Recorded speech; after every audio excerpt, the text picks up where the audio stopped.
हम छी पूनम मिश्रा अपने सब गोटे के प्रणाम करे छी।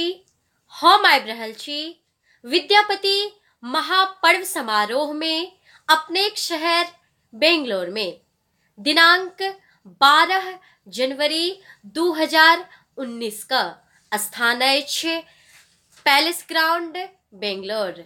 याद राखब बिसरब नहीं, 100 परिवार आओ आ विद्यापति महापर्व समारोह के सफल बनाओ।